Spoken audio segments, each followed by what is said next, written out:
Alors, aujourd'hui, on va avoir la chance de réfléchir sur un magnifique évangile, celui de Matthieu, chapitre 25, versets 1 à 13. Alors, parabole des 10 vierges. Alors il sera du royaume des cieux comme de 10 vierges qui s'en allèrent munies de leurs lampes à la rencontre de l'époux. Or, 5 d'entre elles étaient sottes, et 5 étaient sensées. Les sottes, en effet, prirent leurs lampes, mais sans se munir d'huile, tandis que les sensées, en même temps que leurs lampes, prirent de l'huile dans les fioles. Comme l'époux se faisait attendre, elles s'assoupirent toutes et s'endormirent. Mais à minuit, un cri retentit. Voici l'époux, sortez à sa rencontre. Alors toutes ces vierges se réveillèrent et apprêtèrent leurs lampes. Et les sottes de dire aux insensés, donnez-nous de votre huile, car nos lampes s'éteignent. Mais celles-ci leur répondirent, il y en aurait sans doute pas assez pour nous et pour vous. Allez plutôt chez les marchands et achetez-en pour vous. Elles étaient parties en acheter quand arriva l'époux. Celles qui étaient prêtes entrèrent avec lui dans la salle des noces, et la porte se referma. Finalement, les autres vierges arrivèrent aussi et dirent, Seigneur, Seigneur, ouvre-nous. Mais il répondit, en vérité, je vous le dis, je vous ne connais pas. Veillez donc, car vous ne savez ni le jour ni l'heure. Acclamons la parole du Seigneur. Louange à toi, Seigneur Jésus. Alors, toute la parabole tient à la question d'une lampe à l'huile. Alors, bon, c'est pas une lampe d'époque, je l'ai fabriquée moi-même. Mais essentiellement, c'est pas très compliqué, on l'allume, mais il faut en même temps toujours fournir un combustible. Et je trouve que c'est une des belles allégories pour parler de notre vie spirituelle.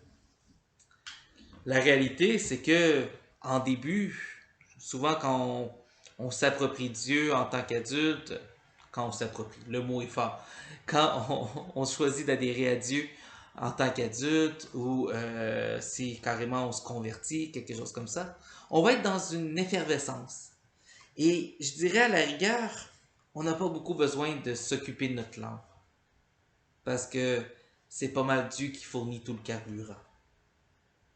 Mais ça, c'est les premiers temps d'une conversion ou d'une adhésion à Dieu.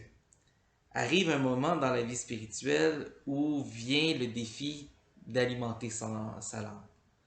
Et pour le faire, comme dans le récit, il nous faut de l'huile.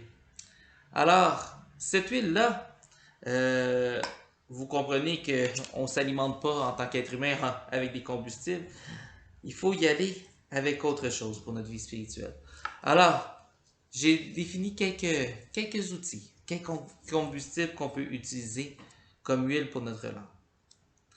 Le premier que j'ai choisi, c'est aimer concrètement. Pourquoi je dis aimer concrètement? C'est que c'est très facile de dire qu'on aime. Moi, je peux bien dire que j'aime toutes les personnes du continent asiatique. C'est facile, je suis ici au Québec, j'ai rien à faire concrètement pour eux en ce moment. C'est facile de dire ça. Où je vais en venir en disant aimer concrètement, c'est-à-dire choisir de poser des actions très concrètes d'amour, de service, qui devraient logiquement inonder notre cœur de bonheur. Alors, vraiment s'engager dans cette dynamique-là de service. Alors, une première huile à rentrer dans notre petite lampe. Une deuxième à choisir, ne pas rester seul. Alors, pourquoi ne pas rester seul? Euh, il y a une phrase de l'Évangile qui est très, très classe là-dessus. Lorsque deux ou trois seraient réunis, eh bien, je serai avec vous. Alors, déjà là, je crois qu'il y a une bonne indice. Comment faire? Je vous dirais peut-être deux éléments. Si on est capable de trouver un lieu communautaire, donc ça peut être une paroisse, ça peut être un groupe de prière, ça peut être autre chose, mais un lieu qui est porteur. Parce que des fois, dans la vie, nous sommes ceux qui portons, des fois, on a besoin d'être celui qui est porté. Et l'autre élément que j'aurais à vous dire, c'est si vous n'avez pas la chance d'être accompagné spirituellement, ça peut être un des beaux moments pour commencer, parce que n'empêche que ben, quand la lampe commence à se tarir ou qu'on a l'impression de traverser euh, un désert spirituel, ben, ça vaut la peine d'être suivi. Souvent, il y a des gens qui ont passé par là. Donc, on continue d'alimenter notre lampe. Alors, un troisième, pour nous aider à sortir d'un désert spirituel ou à alimenter notre vie spirituelle, compter ses bienfaits. Euh, peu importe le contexte de vie, aussi difficile soit-il, euh, Dieu continue de nous procurer des bienfaits. A priori, le soleil se lève, il continue de faire pleuvoir sur les méchants comme sur les justes. Peu importe la journée, on devrait être capable de trouver des bienfaits de Dieu. Alors, un quatrième, l'huile est prise dans le fond. Alors, on y va avec relire son histoire sainte. C'est un peu différent de compter ses bienfaits. Là, l'idée, c'est de vraiment prendre le temps de relire. Comment se fait-il qu'on a été charmé par Dieu? Comment Dieu est venu nous convertir? Comment Dieu est venu nous attirer vers lui? Après ça, il y a des étapes dans notre histoire, je dirais, d'amour avec Dieu, chacune. On a sans doute fait des pas d'engagement. Certains d'entre vous, vous êtes mariés. Certains d'entre vous avez pris des engagements comme être parrain marraine. Dieu a été avec vous à certains moments de votre vie comme ça. Alors, prendre le temps de relire son histoire sainte, voir comment Dieu est avec nous à travers notre vie. Pour bien expliquer peut-être cette petite phrase-là, c'est toute la parabole de l'homme qui marche sur la plage et Dieu apparaît à côté de lui et il dit, que fais-tu là, Seigneur? Dieu qui lui dit, j'ai toujours été à côté de toi. L'homme qui se retourne et qui voit que parfois il n'y a qu'une seule trace de pas et le Seigneur qui dit, oui, je te portais. Alors, pourquoi je vous dis cette anecdote-là? C'est ça une relecture. Regarder derrière et voir la présence de Dieu dans notre vie. Alors, on rajoute ça dans notre lampe. Un autre élément qui peut nous aider à perdurer dans la vie spirituelle ou parfois à sortir d'un désert, se dépayser spirituellement. Ça, c'est un que j'aime beaucoup.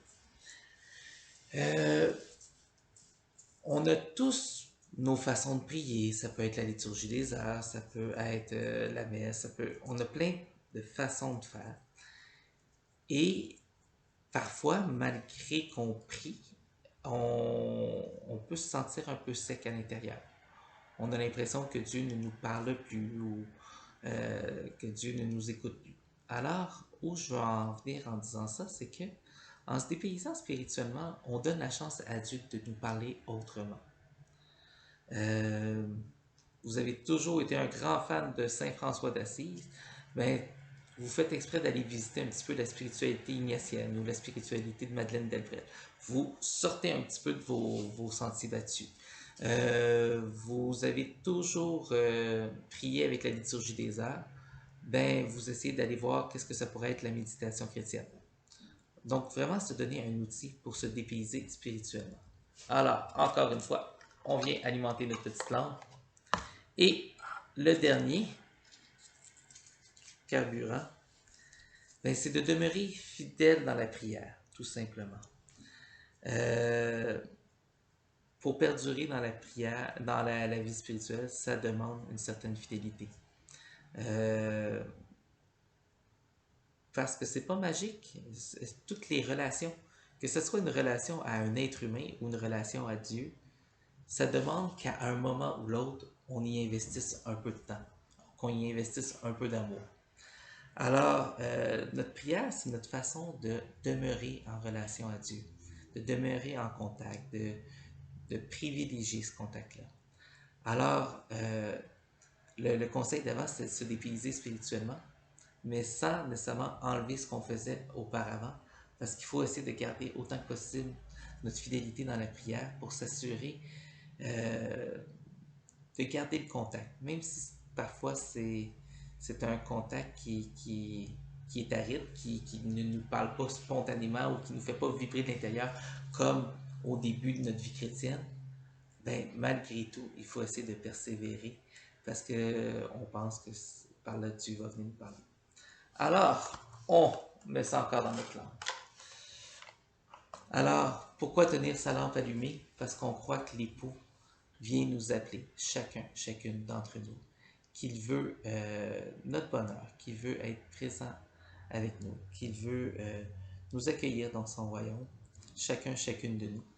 Alors, sur ce, je m'arrête ici et je vous souhaite une vie spirituelle pleine de joie, pleine de vie. Amen.